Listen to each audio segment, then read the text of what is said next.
Mummy जी, चाय ले लीजिए। अरे कलमुही, तेरे हाथों से तो चाय पीते हुए भी डर लगता है, कहीं इससे तेरा रंग मुझ पर ना चढ़ जाए। अगर इन्हें इतनी ही शर्म होती तो मेरे इतने हैंडसम भाई को इस तरह फंसाती नहीं। बानी और शिवम की लव मैरिज हुई है।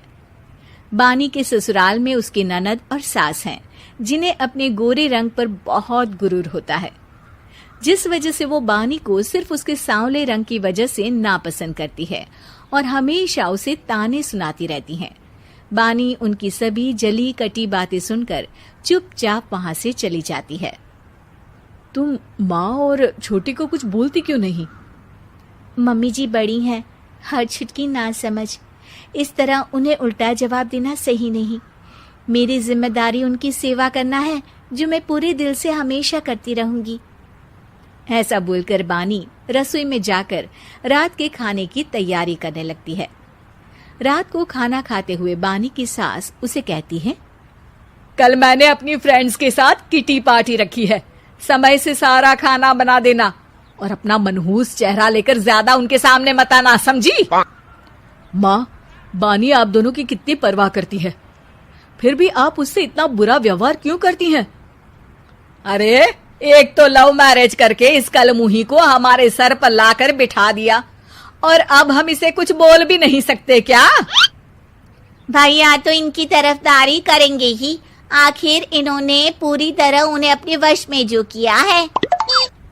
जिसे जो करना है करे, बस कल मेरा सारा काम समय पर हो जाना चाहिए।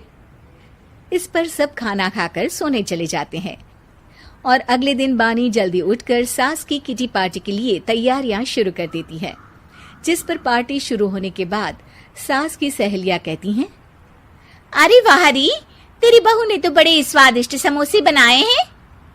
हाँ भाई, रंग कैसा भी हो, खाना बनाने में बिल्कुल अन्नपूर्णा है। अरे इसकी भी क्या बात करनी, मेरी बेटी से मिलो, इसकी सुंदरता के आगे तो उर्वशी रंभा भी फेल है। उर्वशी रंभा को तो फेल कर देगी, पर क्या अन्नपूर्णा बन पाएगी? अरे इसे काम करने की क्या जरूरत, उसके लिए बानी है तो, और मैं तो इसकी शादी भी किसी नौकर चाकर वाले घर में ही करूंगी। बानी वापस रसोई में चली जाती है और किटी पार्टी चलती रहती है। उसी रात को बानी की सास गुस्से में चिल्लाते हुए अपने कमरे से बाहर निकल कर आती है। हाय रे, चोरी हो गई, मेरे पैसे, पक्का पक्का इस कलमुही की वजह से हुआ है ये सब। अरे क्या हुआ माँ, कौन सा आसमान टूट गया? अरे आसमान तो उसी दिन टूट गया था जब तू इस कलमुही से शादी करके इसे घर में ले आया था। खुद तो आई ही, अपने साथ साथ मनहूसियत का काला साया भी मेरे घर ले आई। अरे हुआ क्या माँ? अरे मेरी तिजोरी में रखे पैसे कहीं गायब हो गए, सुबह ही देखा, अरे यहीं रखे थे। क्या आप मुझ पर चोरी का इल्जाम लगा रही हैं? अरे काली बिल्ली पर भी क्या कोई मनहूसियत का इल्जाम लगाता है? ऐसा बोलकर बानी की सास वहां से चली जाती है, जिसके बाद शिवम और बानी बात करने लगते हैं। देखो, मम्मी की बात का बुरा मत मानना, वो बस परेशान है ना, इसलिए कुछ भी बोल गई। वो परेशान नहीं, मुझसे नफरत की वजह से ऐसा बोलकर गई हैं। उन्हें मैं हमेशा एक आंख नहीं सुहाती। देखो बानी, अगर तुम चाहो तो हम दूसरा घर लेकर वहां शिफ्ट कर सकते हैं।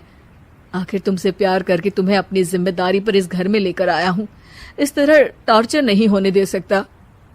अगर आप साथ हैं तो मुझे किसी चीज की टेंशन नहीं, और आखिर वो हमारी बुजुर्ग हैं, हम उन्हें और छुटकी को इस तरह अकेले छोड़कर कैसे जा सकते हैं?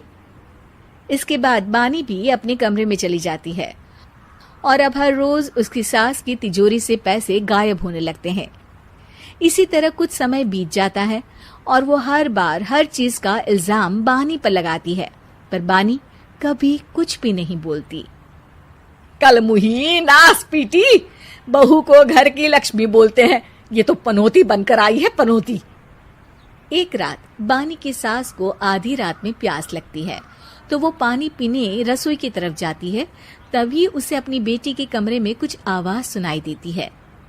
हाँ हाँ, मैंने मम्मी की तिजोरी से हर रोज थोड़े थोड़े पैसे निकाल कर हम दोनों के लायक खूब पैसे इकट्ठे कर लिए हैं। और मम्मी आज तक उस सब के लिए भाभी को ही जिम्मेदार समझती है। तुम बस जल्दी से आकर मुझे यहाँ से ले जाओ और हम कहीं दूर जाकर शादी कर लेंगे। मम्मी को कुछ पता नहीं चलेगा, सब मुसीबत खत्म। अपनी बेटी की ये सारी बातें सुनकर बानी की सास भौंचक्की रह जाती है और अपने कमरे में वापस चली जाती है। जब अगली सुबह बानी सास के कमरे में आती है, मम्मी जी, क्या बात है, आज आप कमरे से बाहर ही नहीं आई? आपकी तबीयत तो ठीक है ना? क्या छुटकी कमरे से बाहर आई या तुम उसके कमरे में गई? नहीं नहीं, क्यों, जाना है क्या? मैं अभी चली जाती हूँ। नहीं, कोई कहीं नहीं जाएगा। इस पर वो बानी को साथ लेकर कमरे से बाहर आती है, जहाँ शिवम भी होता है। वहां उसकी सास बोलती है, छुटकी मेरी तिजोरी के सारे पैसे लेकर अपनी माँ के बारे में कोई ख्याल करे बिना किसी लड़के के साथ घर छोड़कर चली गई। और बहू, तुमने मुझ जैसी सास की सेवा करने के लिए अपने ही पति के साथ दूसरे घर जाने से मना कर दिया। मैंने हमेशा तुम्हारा रंग देखा अच्छा ही नहीं, जो मेरी सबसे बड़ी गलती है। मुझे माफ कर दे बेटा। और इसके बाद बानी की सास कभी अपनी बहू की तारीफ करते थकी नहीं।